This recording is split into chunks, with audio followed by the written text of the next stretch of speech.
Good morning students, I am Anu Yadav, your GK teacher of 4th class from MLP International School Rajpura. Students, today we start our 18th chapter, Sports Measurements. In this chapter, we have given the measurements of different sports, pitches or grounds. So students, recognize the statement and write the games of that particular statement or game. Thank you students. Let's start our chapter 18. Sports measurements. Given below are some measurements of some sports places. कुछ sports के places हमारे पास given है, जैसे कि ground और pitches. Recognise the sports played there. हमें ये पहचानना है कि उस कौन सी जगह पे कौन सा गेम खेला जाता है. You can also take help from the help box. आपके पास चैप्टर में हेल्प बॉक्स गिवन है. चैप्टर के एंड में इसकी हेल्प से आपको अपनी स्टेटमेंट रिकॉग्नाइज करनी है, पहचानना है उसको, और उस गेम उस स्टेटमेंट से रिलेटेड उस गेम का नेम लिखना है. So let's start. First one is the length of pitch is 22 yard.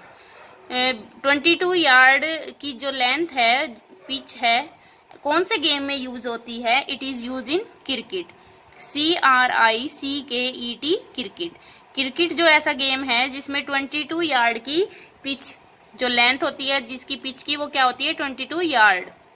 Second is the length of ground is from 91 metre to 120 metre. कौन सा ऐसा गेम होता है जिसके ग्राउंड की लेंथ क्या होती है? 91 मीटर से लेके 120 मीटर तक होती है. It is football. FOOTBALL football. जो हमारा फुटबॉल का ग्राउंड होता है उसकी लेंथ क्या होती है? 91 metre to 120 metre. Third is the breadth of ground is from 50 metre to 55 metre. हमारा कौन सा गेम है जिसकी जो ग्राउंड है, जिसकी ग्राउंड का ब्रेड्थ, यहाँ पे हमारे पास लेंथ गिवन नहीं है, लेंथ के बारे में डिस्कशन नहीं हो रहा. किसके बारे में हो रहा है? ब्रेड्थ के बारे में. जिसकी चौड़ाई कितनी है? 50 मीटर से लेके 55 मीटर्स तक होती है. It is hockey. HOCKEY hockey. जो हॉकी हमारा गेम है उसका जो ग्राउंड होता है उसकी ब्रेड्थ होती है 50 metre to 55 metre. The length of court is 18 metre and the breadth is 9 metre. हमारा कौन सा गेम है जिसका जो लेंथ का जिसका ग्राउंड होता है उसकी लेंथ क्या होती है? 19 metre to 19 metre and breadth कितनी होती है? 9 metre. Volleyball. VOLLEY volley. BALL ball. Volleyball. जो हमारा वॉलीबॉल का ग्राउंड होता है, वॉलीबॉल कोर्ट होता है, उसकी लेंथ होती है 18 मीटर एंड ब्रेड्थ होती है 9 मीटर.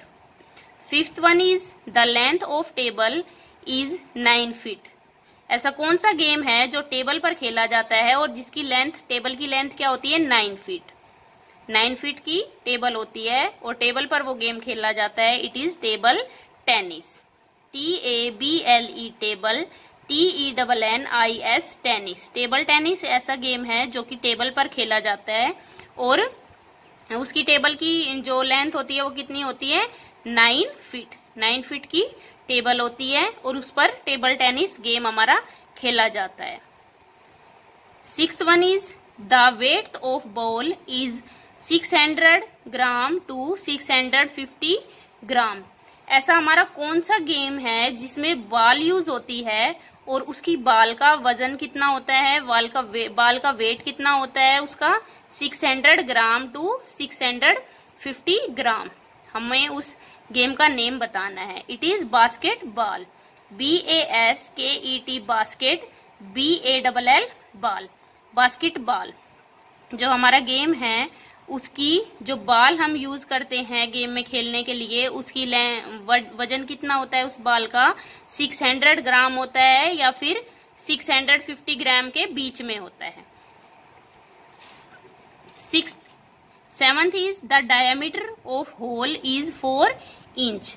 स्टूडेंट्स, ऐसा कौन सा गेम होता है जिसमें हम होल, जो होल होता है उस, जैसे बॉल वगैरह होती है उस होल में डालना होता है, ऐसा कौन सा गेम है और जिसके होल का डायमीटर क्या है, चौड़ाई क्या होती है उस होल की, 4 इंच, 4 इंच जिसका डायमीटर होता है।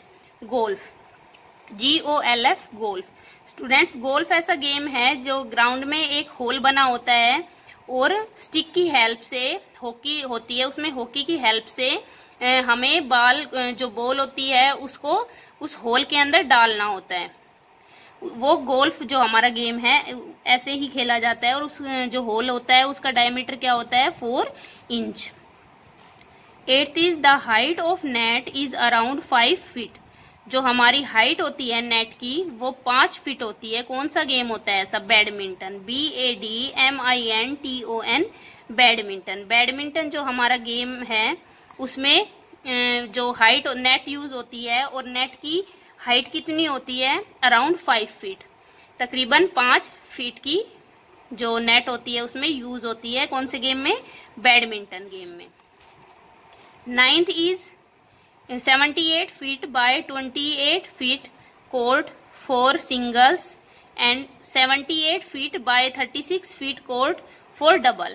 स्टूडेंट्स, ऐसा कौन सा गेम है जिसमें अगर सिंगल प्लेयर खेलता है तो 78 फीट से लेके 28, जिसकी लेंथ और ब्रेड्थ का ये मेजरमेंट होता है 78 फीट, 28 फीट, और जब डबल प्लेयर्स खेलते हैं तो उसमें होता है 78 फीट, 36 फीट, जिसकी लेंथ 78 होती है और ब्रेड 36 फीट होती है डबल के लिए, डबल प्लेयर्स के लिए। लॉन्ग टेनिस, जो लॉन्ग टेनिस होता है, लॉन टेनिस, वो LAWN, lawn TANNIS, tennis. Lawn tennis होता है वो गेम एक प्लेयर भी खेल सकता है टीम में, एक साइड एक प्लेयर भी हो सकता है और एक साइड डबल प्लेयर भी हो सकते हैं। 10th is the distance of race is 385 yard to 26 mile. हमारा जो रेस है, रेस का डिस्टेंस होता है वो कौन सी ऐसी रेस होती है जिसमें 385 यार्ड से लेके 26 माइल तक होता है। It is marathon race. Students, marathon race होती है वो बहुत लंबी रेस होती है, सबसे लंबी रेस होती है MARATHON, marathon, RACE, race. Students, today we discuss our sports measurements. हमने आज डिफरेंट स्पोर्ट्स के जो हमारा फील्ड होता है, कोर्ट, पिचेस, ग्राउंड, उसका जो मेजरमेंट होता है उसके बारे में आज हमने डिस्कस किया है। आपको अपनी फेयर नोटबुक में राइट करना है। पहले आप अपनी स्टेटमेंट राइट करेंगे, फिर उसका आंसर राइट करेंगे, और आपको बुक में जैसे मैंने फिल कराया है ऐसे ही फिल करना है। Students, I hope you understand our chapter number 18, sports measurements. Thank you, students. Good morning, students. Now we start our maths online classes for class 4. My dear student, in previous class we complete our exercise 7.4. Today we will do addition and subtraction of fractions. Students, आज हम करेंगे addition subtraction of like fractions. First of all, we do addition. Now formula of addition is sum of like fraction is equal to sum of numerator divided by common denominator. Means जितनी भी हमें fractions given है उनके numerator को add करके division line के ऊपर right करेंगे एंड डिवीजन लाइन के नीचे डिनोमिनेटर कॉमन राइट करेंगे।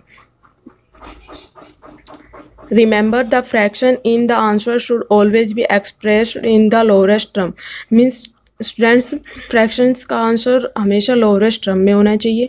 The rule for addition of two like improper fraction or a proper fraction and a like improper fraction is the same as that in case of two like proper fractions। Means student, जो rule to like proper fractions को add करने के लिए follow किया जाता है, same वही rule to like improper fractions या एक लाइक प्रॉपर फ्रैक्शन और एक लाइक इम्प्रॉपर फ्रैक्शन को ऐड करने के लिए फॉलो किया जाता है। Now we start our exercise 7.5. Student, in this exercise we do addition based questions. Look at the following figures and fill in the blanks. Student, question number first में कुछ figures given है, इनके according ही blanks को fill करना है। Question number first part B. Students, ये line based figures है। 0 and 1 represent points of the line. and 1/4 represent one shaded part. So student 1/4 plus 1/4 represent two shaded parts. So student numerators को add करके right करेंगे and denominator को common write करेंगे. So students 1 plus 1 is equal to 2 and denominator 4. I think students you understand. Now you can easily do remaining parts of question number first. Now we do question number second. Add the following. Now question number second. Student question number second में हमें given fractions को add करना है. Last one को lowest term में write करना है. Student lowest term में मीन्स आंसर के न्यूमरेटर डिनोमिनेटर को उसके एचसीएफ से डिवाइड करके राइट करना है. Now part B 2/5 plus 1/5. Student इनको प्लस करना है. Sum of like fraction formula है sum of numerators divided by common denominators. Now we add numerators of 2/5 is 2 plus numerators of 1/5 is 1 divided by common denominator 5. So student 3/5 is the addition of given fractions 2/5 plus 1/5. Now we do question number H. Student question number H में हमें two fractions given है 16/90 and 17/90. इनको हमें add करना है. So student formula of addition sum of numerators divided by common denominators. Now we add numerators of 16/90 is 16 plus numerators of 17/90 is 17 and divided by common denominator here is 90. So student 16 plus 17 is equal to 33 divided by 90. Students जो answer है वो lowest term में होना चाहिए. Students यहाँ पे ये lowest term में नहीं है तो इसके न्यूमरेटर और डिनोमिनेटर का एचसीएफ फाइंड करेंगे और उससे इसको डिवाइड कर देंगे. एचसीएफ फाइंड करने के लिए स्टूडेंट सबसे पहले हम ऐसा ही फिगर बना लेंगे. इसके राइट साइड में न्यूमरेटर्स एंड डिनोमिनेटर्स को राइट करेंगे. अब स्टूडेंट हम ये चेक करेंगे ये किस स्मॉलेस्ट प्राइम नंबर से डिविजिबल है. 2 से दोनों डिविजिबल नहीं है. अब हम 3 से इनको डिवाइड करेंगे. 3 1 जा 3 3 1 जा 3 एंड 3 3 जा 9. स्टूडेंट्स अब ये किसी नंबर से डिविजिबल नहीं है तो students our HCF is 3. Students अगर ये और किसी नंबर से डिविजिबल होते हैं तो उनसे डिवाइड करके और फिर 3 को उस नंबर से मल्टीप्लाई करके एचसीएफ फाइंड करते हैं. नाउ स्टूडेंट हम न्यूमरेटर एंड डिनोमिनेटर को 3 से डिवाइड करके राइट कर दें. सो स्टूडेंट 33 3 से डिवाइड करेंगे आंसर आएगा 11 एंड 90 को 3 से डिवाइड करेंगे आंसर आएगा 30. 11/30 is the lowest term and 11/30 is the addition of the given fractions 16/90 plus 17/90. Student you understand. Now you can easily do remaining parts of this question. Now question number 3 find the sum. Student question number 3 में भी हमें sum find करना है. Student question number 2 और question number 3 दोनों same है. इनमें difference बस ये है कि question number 2 में हमें 2 fractions given थे and question number 3 में हमें 3 fractions given है. Now formula of addition sum of numeration divided by common denominator. Now we add numerator of 5/12 is 5 plus numerator 7/12 is 7 plus numerator 1/12 is 1 and common denominator here is 12. So student 5 plus 7 12 12 plus 1 13 13 divided by 12. Students यहाँ पे हमारा numerator है वो denominator से greater than है. So students इसको हमें एक लोवेस्ट टर्म में राइट करना है. स्टूडेंट्स यहाँ पे हम 13 को 12 से डिवाइड करके राइट करेंगे. सो स्टूडेंट क्वोशंट को हम फुल राइट करेंगे and remainder 1/12. So student 1 and 1/12 is a sum of the given fractions. I think students you understand. Now you can easily do remaining parts of question number 3. I think students you understand. Now you can easily do complete exercise of 7.5. Now we do exercise 7.6. Students 7.6 exercise में हमें subtraction करना है. Now formula subtraction या difference of like fraction, difference of numerators divided by common denominators. Students, जो भी fractions हमें given है उनका डिफरेंस हम ऊपर राइट करेंगे और कॉमन डिनोमिनेटर से डिवाइड करेंगे। So student, question number first, look at the following figures. Figures को देखो and fill in the blanks and given blanks को फिल करो। स्टूडेंट्स, ये हमें एक फिगर गिवन है, इसमें टोटल 3/4 पार्ट शेडेड है। स्टूडेंट 1/4 पार्ट को माइनस करना है। So student 3/4 subtract 1/4। Student, numerator का डिफरेंस हम डिवीजन लाइन के ऊपर राइट करेंगे। So student 3 - 1 = 2। डिवीजन लाइन के नीचे कॉमन डिनोमिनेटर राइट करेंगे। Here is 4। Now part B. Student, given figure में 4/5 टोटल पार्ट शेडेड है, उसमें से 1/5 पार्ट को सब्ट्रैक्ट करना है। सो स्टूडेंट, डिवीजन लाइन के ऊपर हम न्यूमरेटर्स का डिफरेंस राइट करेंगे। Here is 4 - 1 3 and division line के नीचे हम कॉमन डिनोमिनेटर को राइट करेंगे। Here is 5। So student, our fraction is 3/5। Now question number second. Student, question number second के पार्ट्स में हमें गिवन फ्रैक्शंस को सब्ट्रैक्ट करना है। स्टूडेंट, क्वेश्चन नंबर सेकंड में हमें सब्ट्रैक्शन फाइंड करना है। नाउ पार्ट ए, 7/9 - 4/9 और formula is difference is equal to difference of numerators divided by common denominator. Now we subtract numerators of 7/9 is 7 minus numerator of 4/9 is 4 divided by common denominator. Here is 9. So student, 7 - 4 is equal to 3 divided by 9. Now students, 3 और 9 दोनों 3 से divisible है, सो हम इनको 3 से divide कर first term में right कर देंगे। So student 3 × 1 = 3 and 3 × 3 = 9.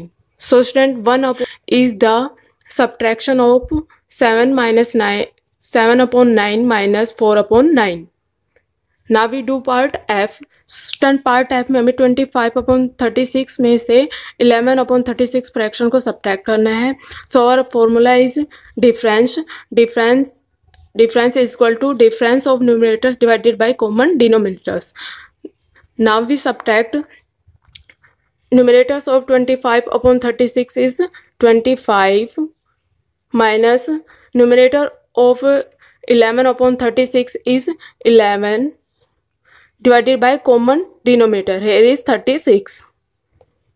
So student, 25 minus 11 is equal to 14 divided by 36.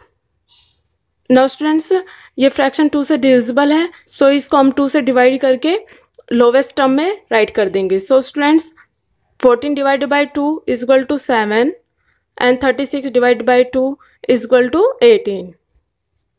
Now 7/18 is the subtraction of fraction 25/36 minus 11/36.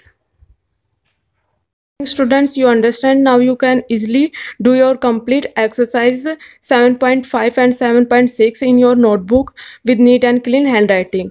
So thank you students, have a nice day. Hello student of 4th class, very good morning to all of you.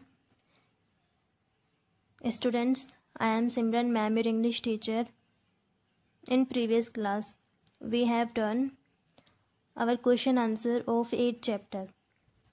And now in this class we will start our chapter 9.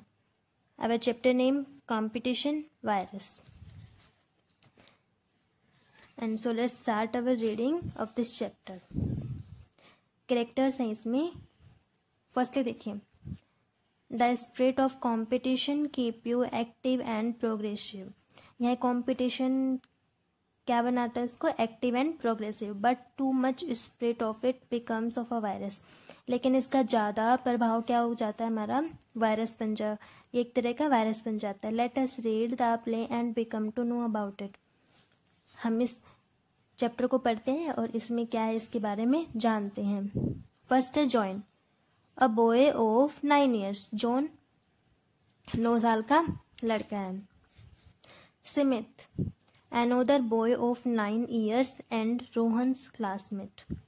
यह एक और लड़का है 9 साल का ये, और ये किसका क्लासमेट है? रोहन का क्लासमेट है. Mary, a girl of 12 years. Mary एक 12 ईयर्स की गर्ल है। Tom a boy of 10 years, Tom है वो 10 ईयर्स का लड़का है। And sister Mabel, their teacher the scene opens in the garden of convent. Convent का मतलब होता है मठ। दे टीचर, यहाँ बोलते हैं टीचर यहाँ गार्डन में मठ क्यों है। इट इज रिसेस, रिसेस का मतलब होता है अवकाश। क्या यह अवकाश है।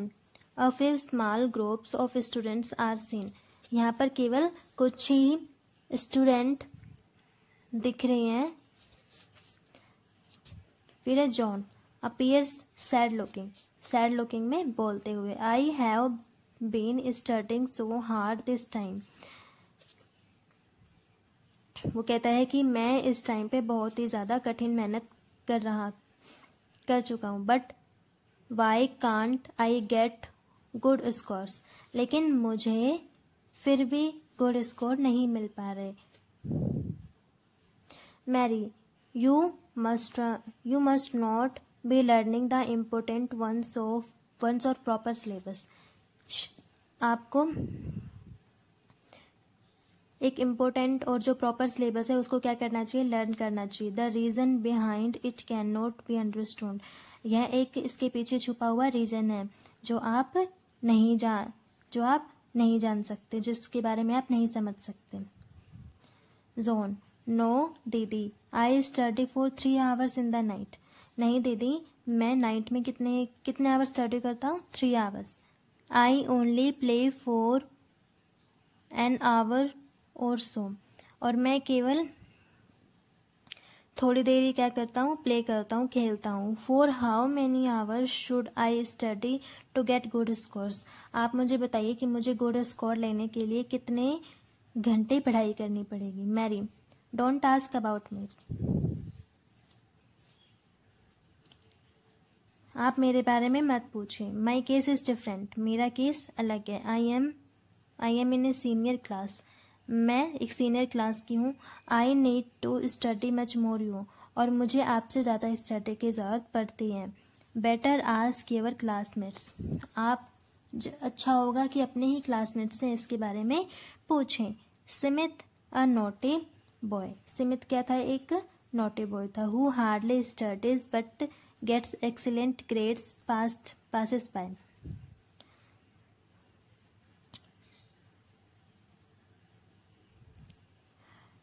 क्या था कि वह स्टडी हार्ड करता था और लेकिन he gets excellent grades and passes by, और वह एक्सीलेंट ग्रेड से क्या होता था, पास्ड होता था। Mary to Smith, hey Smith where are you going, hey Smith आप कहाँ जा रहे हो। Smith, now no where just roaming, नहीं कहीं नहीं बस यहीं। Do you have any objection, क्या आपको कोई भी परेशानी है। Mary, yes every objection, yes है।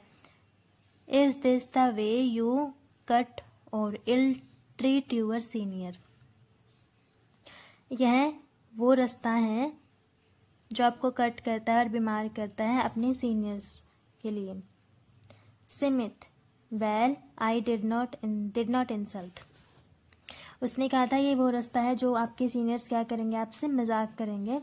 लेकिन स्मिथ ने क्या कहा, मैं इसमें इंसल्ट फील नहीं करता। I am sorry it if that is so, मुझे माफ़ कीजिए यदि आपको बुरा लगा तो। Mary, you did not say anything, आप कुछ मत कहिए। Wrong but the way you interacted was, लेकिन फिर भी मैं यही कहूँगी कि ये जो रास्ता है ये क्या है, रॉन्ग है। You should interact with your classmates, आपको अपने क्लासमेट्स से इसके बारे में पूछना चाहिए, वो आपको क्या करेंगे, प्रॉपरली बताएंगे। Why do you ignore John, आप जॉन को इग्नोर क्यों कर रहे हैं। Smith, I don't ignore John, he does not responding well, मैं जॉन को इग्नोर नहीं करता लेकिन मैं एक अच्छा रिस्पॉन्स नहीं दे पाता। वट कैन आई डू, कि मुझे क्या करना चाहिए। In the mean while Tom another witty boy, और इसके बाद जो टॉम है वो एक क्या है, बहुत ही चालाक लड़का है। Who is equally comfortable John and Smith appears. मैं उन दोनों को इक्वली कह सकता हूँ। Tom, what fuss, hello John. वो बोलता है hello John, hello Smith, hello didi. What have you discussing, आप किसके बारे में डिस्कस कर रहे हो। मैरी, नथिंग सीरियस, कोई सीरियस टॉपिक नहीं है। Tom, I know no fault of Smith, अरे मैं जानता हूँ स्मिथ का कोई कसूर नहीं है। No fault of John, John का भी कोई कसूर नहीं है। It is the competition virus, यह क्या है, एक कंपटीशन, मतलब एक कंपटीशन लगा हुआ है इस चीज़ में, स्कोर को पाने के लिए, नंबर्स को पाने के लिए। मैरी, दैट इज सो, या। Smith, exactly, John is jealous of me and my friends. Smith बोलता है कि ये बात सच है कि जॉन जेलस है मेरे और मेरे फ्रेंड्स से। John, know exactly, I am worried about my grades. नहीं, ऐसा कुछ नहीं है। वरीड का मतलब चिंतित, मैं अपने ग्रेड्स को लेके क्या हूँ, चिंतित हूँ।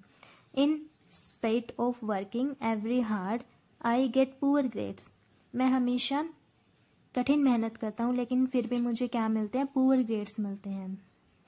And you do not study at all, you bunk classes, और आप अच्छे तरह से स्टडी नहीं करते, क्लासेस को बंक करते हैं। You never go the library, आप कभी लाइब्रेरी में नहीं जाते। यू आर नो गुड, और आप अच्छे नहीं हो। You get marks due to cheating, और आप चीटिंग से मार्क्स लेते हो। Smith, you are stupid, Smith बोलता है एंग्री होके, तुम स्टूपिड हो। जॉन इज स्टूपिड, जॉन क्या है, स्टूपिड है। Adult, what studying, what hard work, you will never score, तुमने क्या स्टडी किया और क्या हार्ड वर्क किया है कि तुम अपने अच्छे स्कोर भी प्राप्त नहीं कर पाते कभी भी। And so students, I hope you will understand this first reading of the 9th chapter, and this reading revised in your book. Thank you and have a nice day. Good morning students. Today I will start your SST class online. Dear students, for class 4th, today's our topic is chapter number 8, Natural Resources of India, Water and Soil. India के जो natural resources है water and soil, उसके बारे में हम इस chapter में read कर रहे हैं। So let's we read. Dear students, हम सोइल के टाइप्स रीड कर चुके हैं। Today we will read conservation of soil, संरक्षण जो है मृदा का, उसके बारे में रीड करेंगे। The formation of soil take 1000 of year, जो सोइल है उसकी जो फॉर्मेशन है बनने के लिए उसे 1000 ईयर्स लगते हैं, लगभग हजारों साल लगते हैं। The top layer of soil is usually the most fertile, soil की जो सबसे ऊपर की लेयर होती है वो बहुत अधिक उपजाऊ होती है। It gets carried away by wind और rain leading to soil erosion, ये है जो है ये विंड जो हमारी है उस या फिर विंड और रेन जो है उनके कारण सोइल इरोजन होता है, मृदा का कटाव होता है। Cutting down the trees also cause soil erosion, पेड़ों के कटने के कारण भी सोइल इरोजन होता है। और grazing of the land by domestic animals reduce the grass cover and leaves the soil exposed to wind the rain. क्या होता है, जो सोइल के ऊपर जो ग्रास की लेयर होती है उसको जो एनिमल्स के द्वारा, डोमेस्टिक जो घरेलू पालतू जो जानवर हैं उनके द्वारा खा लिया जाता है, और जो ऊपर की लेयर है वो क्लीन हो जाती है, जिससे विंड और रेन के कारण वो सोइल इरोजन होता है। The fertile of soil is reduced due to soil erosion, fertile जो है उपजाऊ शक्ति है सोइल की वो कम होती है सोइल इरोजन के कारण। Hence we must conserve soil, step must be taken to ensure that soil does not get waste away, हमें सोइल को बचा कर रखना चाहिए, उसका संरक्षण करना चाहिए और कुछ कदम उठाने चाहिए जिससे इस सोइल का जो वेस्टेज है या वो खराब ना हो। Also there are many ways of maintaining the fertility of soil, हमें बहुत सारे कार्य करने चाहिए जिससे हमारी सोइल की उपजाऊ शक्ति बनी रहे।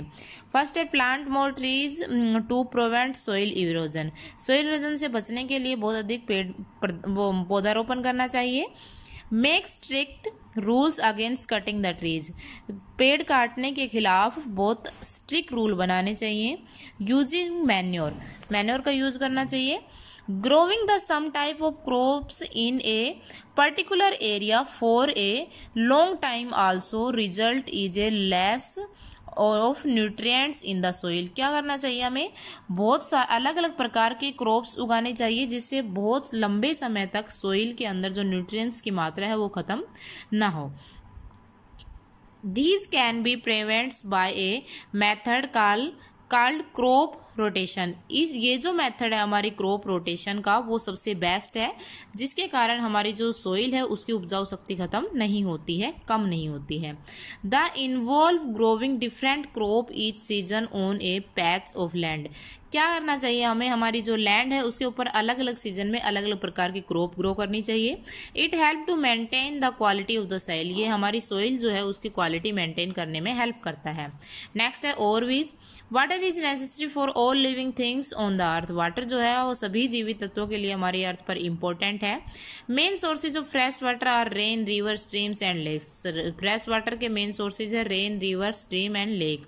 Dam, canal, well and tanks are built for irrigation. Dam, canal और वेल्स जो है वो इरिगेशन के लिए बनाए जाते हैं। Soil is the top layer of the earth surface is which plant and there grow. Soil जो है वो हमारी अर्थ की सबसे ऊपर वाली लेयर होती है जिसके अंदर प्लांट्स ग्रो होते हैं। Different types of soil are alluvial, red, laterite, mountain, desert and black soil, lava soil. अलग अलग प्रकार की सोइल्स पाई जाती हैं, alluvial, red soil, laterite soil, mountain soil, desert soil and black lava soil. Natural fertilizer such as cow dung and compost should be used in the soil। Soil के अंदर natural fertiliser का use करना चाहिए। New words क्या कहते हैं, dam, barrier that block to store flowing water. एक बांध जो फ्लोइंग वाटर को रोकने के लिए बनाया जाता है। स्लुइस गेट, स्लुइस गेट क्या होता है, ए स्लाइडिंग गेट और other device of controlling the flow of water out of the canal, dam etc। Canal, dam आदि के ऊपर फ्लोइंग वाटर को कंट्रोल करने के लिए जो गेट्स बनाए जाते हैं उनको क्या कहते हैं, स्लाइडिंग गेट्स होते हैं, उनको क्या कहते हैं, sluice gate. Humus, a substance made from dead leaves and plants. एक डेड लीव्स और प्लांट्स से जो सब्सटेंस बनते हैं उनको हम क्या कहते हैं, ह्यूमस कहते हैं। नेक्स्ट बेटा हम इस चैप्टर के डिफिकल्ट वर्ड्स करते हैं। सबसे पहले हेडिंग डालेंगे डिफिकल्ट वर्ड्स। फर्स्ट क्या है, conservation, CONSERVATION, conservation, CONSERVATION, conservation. Second है नेचुरल, NATURAL, नेचुरल। थर्ड है रिसोर्स, RESOURCES, रिसोर्सेज। फोर्थ है पर्पज, PURPOSE, पर्पज। फिफ्थ है प्रोजेक्ट्स, PROJECTS, प्रोजेक्ट्स। सिक्स्थ है डैम, DAM। सेवन्थ है IRRIGATION, इरीगेशन। एट्थ है pollution, POLLUTION। Ninth है domestic, DOMESTIC, domestic. Tenth है erosion, EROSION। एक बार फिर से रिपीट करते हैं। First conservation, CONSERVATION। Second natural, NATURAL। Third resource, RESOURCES, resources. Fourth है पर्पज, PURPOSE। फिफ्थ है प्रोजेक्ट्स, PROJECTS। सिक्स्थ है डैम, DAM। सेवन्थ है IRRIGATION, इरीगेशन। एट्थ है पोल्यूशन, POLLUTION। नाइन्थ है डोमेस्टिक, DOMESTIC। टेंथ है इरोजन, EROSION। नेक्स्ट हेडिंग डालेंगे word meaning. First word meaning हमारा है प्रोजेक्ट, PROJECT, प्रोजेक्ट मीन परियोजना। सेकंड है कंजर्वेशन, CONSERVATION, कंजर्वेशन मीन संरक्षण। थर्ड है नेचुरल, NATURAL, नेचुरल मीन्स प्राकृतिक। फोर्थ है रिसोर्स, RESOURCE, रिसोर्स मीन्स संसाधन। फिफ्थ है डैम, DAM, डैम मीन्स बांध। सिक्स्थ है पर्पज, PURPOSE, पर्पज मीन्स उद्देश्य। सेवन्थ है पोल्यूशन, POLLUTION, पोल्यूशन मीन्स प्रदूषण।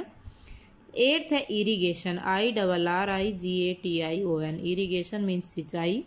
नाइन्थ है डोमेस्टिक, DOMESTIC, डोमेस्टिक मीन्स घरेलू। 10th है इरोजन, EROSION, इरोजन मीन्स कटाव।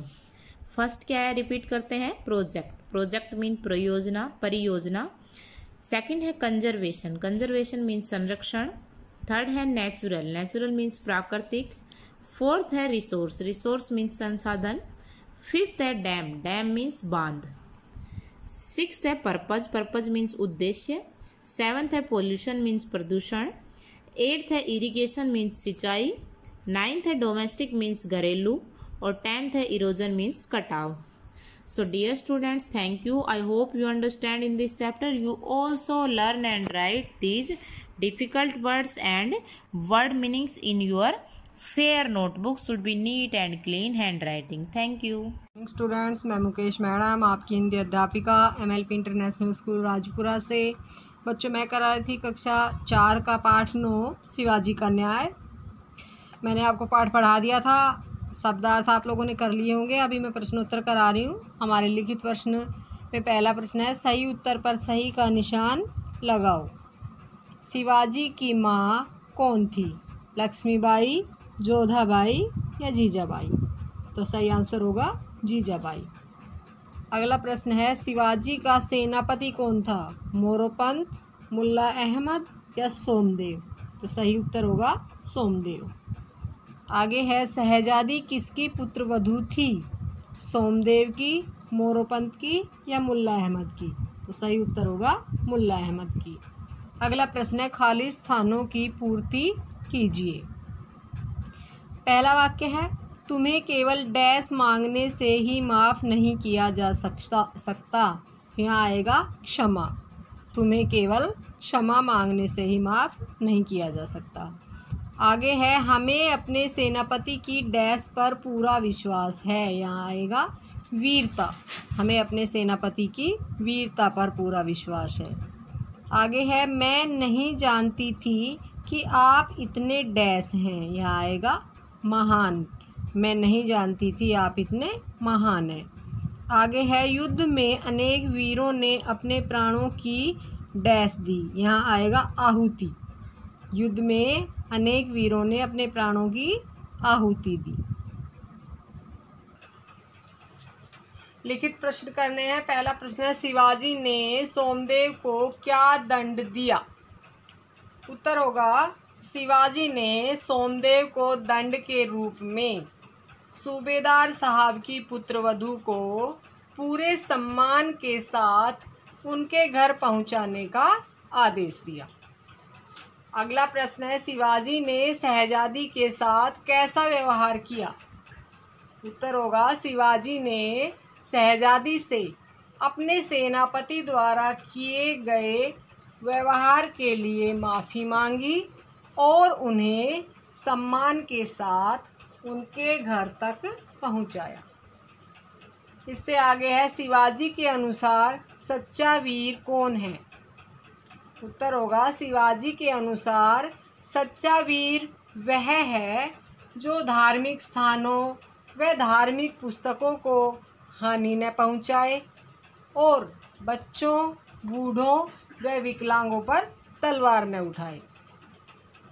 अगला प्रश्न है, युद्ध के दौरान किन किन आदेशों का पालन किया गया था? उत्तर है, युद्ध के दौरान किसी मस्जिद को हानि नहीं पहुंचाई गई, बच्चों और महिलाओं को सुरक्षित रखा गया और बूढ़े व बीमार लोगों को हाथ भी नहीं लगाया गया। तो बच्चों, ये मैंने आपको अभ्यास कार्य कराए हैं। ये आपको अपनी नोटबुक में सुंदर राइटिंग में लिखने हैं और याद करने हैं। तो बच्चों, कल फिर मिलते हैं, तब तक के लिए धन्यवाद। Good morning students, I Rasmi ma'am, your science teacher. Welcome to our YouTube channel.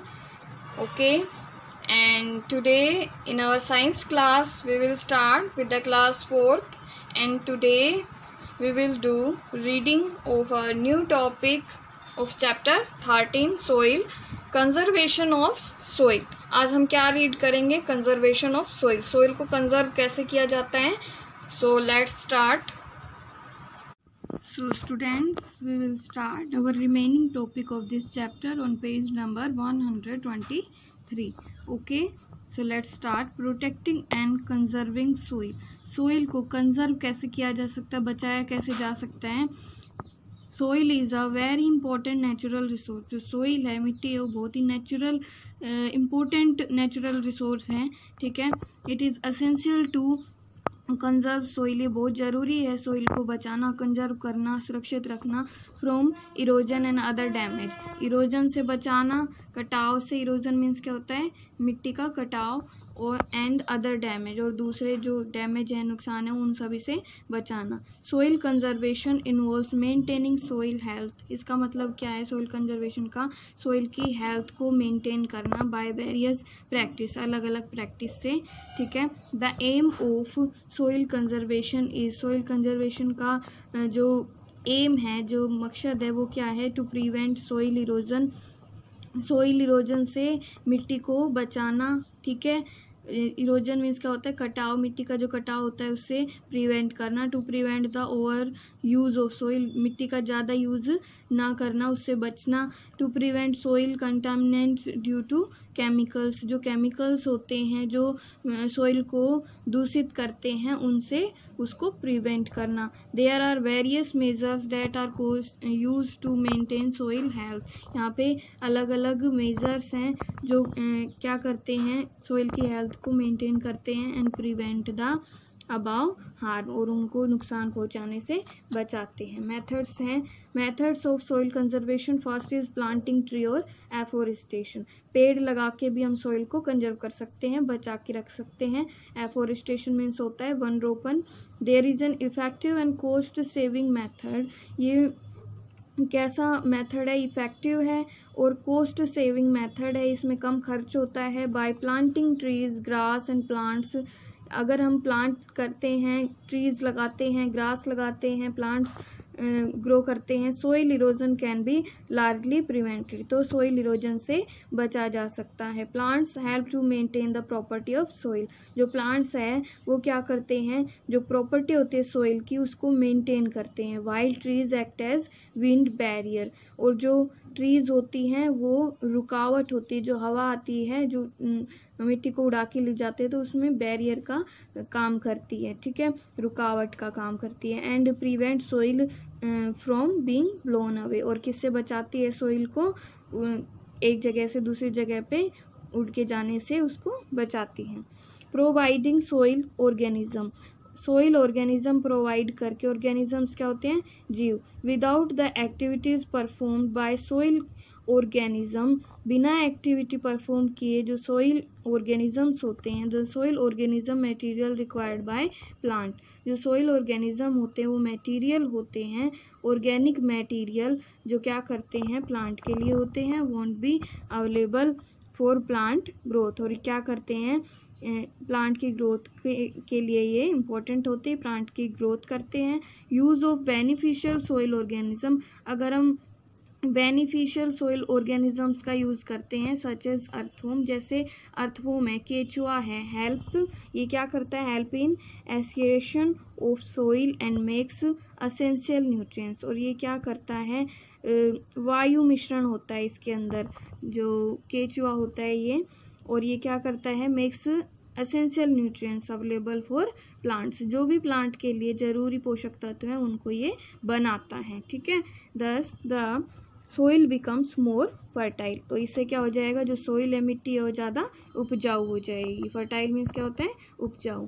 Crop rotation. Crop का रोटेशन करके भी हम सोइल को प्रोटेक्ट कर सकते हैं. It is the method where a series of different crops are planted one after the other in the same area. इस method में क्या होता है, हम सीरीज़ में अलग अलग क्रॉप्स को प्लांट करते हैं. जैसे हमने एक टाइम में एक क्रॉप लगाई है, तो उसके बाद हम दूसरी दूसरी फसल ही उगाएंगे उसी एरिया पे. ये नहीं कि उसे एक ही एरिया पे एक जैसी फसल ही उगाते रहें. ठीक है. उसको रोटेट करके लगाएंगे. It is done to prevent the depletion of nutrients. जो इससे क्या होगा, ये किससे बचाएगा, जो कमी हो जाती है न्यूट्रिएंट्स की वो पूरी हो जाएगी इससे. Watering the soil. सोइल में पानी डालकर it is important to water the soil along with the plants. Plants में और सोइल में पानी डालना बहुत इम्पोर्टेंट होता है। This help to the keep the soil wet. ये किस में हेल्प करता है? मिट्टी को गीला रखने में हेल्प करता है। And wet soil can not be blown away by the wind easily. और जो गीली मिट्टी होती है, आपको पता है जब मिट्टी गीली हो जाती है तो वो उड़ नहीं पाती, ठीक है। अगर उड़ नहीं पाएगी तो फिर मिट्टी का कटाव नहीं होगा। One of the effective method is the drip irrigation. एक जो मेथड है, इफेक्टिव मेथड है, वो क्या है? ड्रिप इरिगेशन, सिंचाई करना, ठीक है। Which provide water to the soil without the water running off. इससे क्या होता है? ये वाटर दिया जाता है, इसमें सोइल के अंदर पानी डाला जाता है without the water running of, बिना रनिंग ऑफ के इसके अंदर पानी में जो सोइल होती है उसमें सिंचाई की जाती है और उससे क्या होता है? जो मिट्टी होती है वो प्रोटेक्ट हो जाती है। टेरेसिंग करके सीढ़ियाँ बना के जो फसल उगाई जाती है, जैसे ये है यहाँ पे स्टेयर्स बना रखी है, टेरेस फार्मिंग कर रखी है, सीढ़ियाँ बनाकर फसल को उगाया जाता है। It is among one of the best soil conservation method. ये भी बहुत ही अच्छा मेथड है। Where farming is done on an unique step. इसमें जो फार्मिंग की जाती है, खेती की जाती है, वो कैसे? अब बिल्कुल अलग मेथड है, बिल्कुल अलग स्टेप होता है। Like structure and the force of water running gets slow down. इसमें क्या होता है? जब वाटर रन करता है तो धीरे धीरे क्या होने लग जाता है? स्लो डाउन होने लग जाता है, रुकने लग जाता है। No tilling. नो टाइलिंग करके, tilling is the process of plugging the field for cultivation. Tilling वो प्रोसेस होती है जिसमें प्लगिंग की जाती है, जोता जाता है खेत को, ठीक है, कल्टीवेशन के लिए, सुधार करने के लिए। In it fertiliser is mix. इसमें क्या होता है? जोतते हैं जब हम, क्या करते हैं? फील्ड में जो फर्टिलाइजर्स होते हैं वो मिक्स करते हैं। And rows for plantation are created. और रो बनाई जाती है प्लांटेशन के लिए अलग अलग, ठीक है। However this method leads to the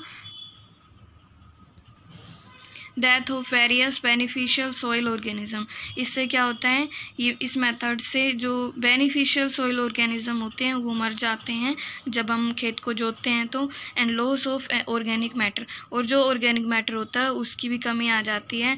so the no tilling strategy is recommended to conserve soil है। इसलिए हम नो टाइलिंग करके जो उपाय है वो ही यूज़ कर सकते हैं, इसके लिए सोइल को कंजर्व कर सकते हैं, ठीक है।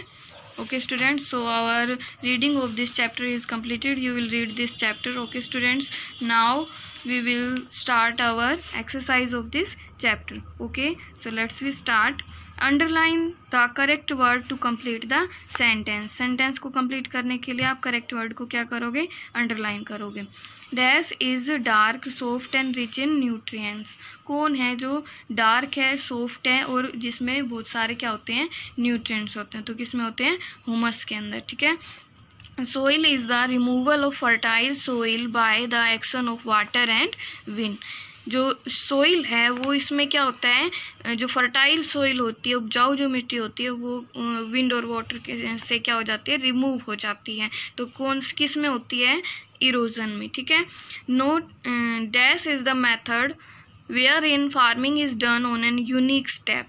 ये मेथड वो है जिसमें जो फार्मिंग की जाती है, खेती की जाती है, वो यूनिक स्टेप में की जाती है।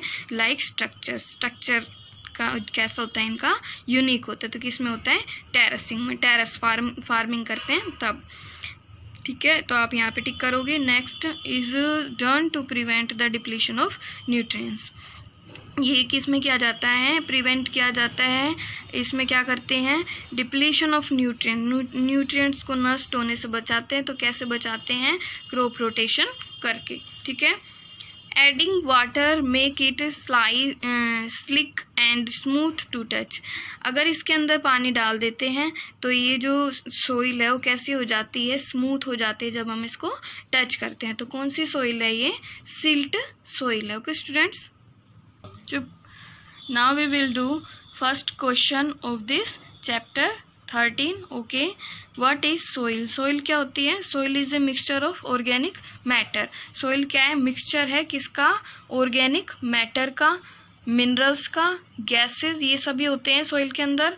Okay, liquids and organisms that together support life। ये सभी क्या करते हैं, लाइफ को सपोर्ट करते हैं एक साथ मिलके। तो ये सभी मिक्सचर होते हैं किसका, सोइल का। Soil is a mixture of, इन सभी से मिलके बनी होती है। Organic matter, minerals, gases, liquids and organisms that together support life। Okay, next is how is soil useful for plants. जो सोइल है वो प्लांट्स के लिए कैसे यूजफुल है। आंसर क्या होगा, soil contain the necessary nutrients. जो सोइल है वो क्या कंटेन करती है, नेसेसरी न्यूट्रिएंट्स। उसमें पोषक तत्व होते हैं जिनकी ज़रूरत होती है, नीड होती है फॉर द सर्वाइवल। किसके लिए नीड होती है, सर्वाइवल के लिए, जीवित रहने के लिए। एंड ग्रोथ ऑफ प्लांट्स, जो प्लांट्स हैं उनकी ग्रोथ्स के लिए, ठीक है। द प्रोड्यूसर, प्लांट्स क्या होते हैं, producers. Okay students, soil contains the necessary nutrients needed for the survival and growth of plants, the producer. Okay, and you will write first and second question in your fair notebook of science and learn also. Thank you, have a nice day.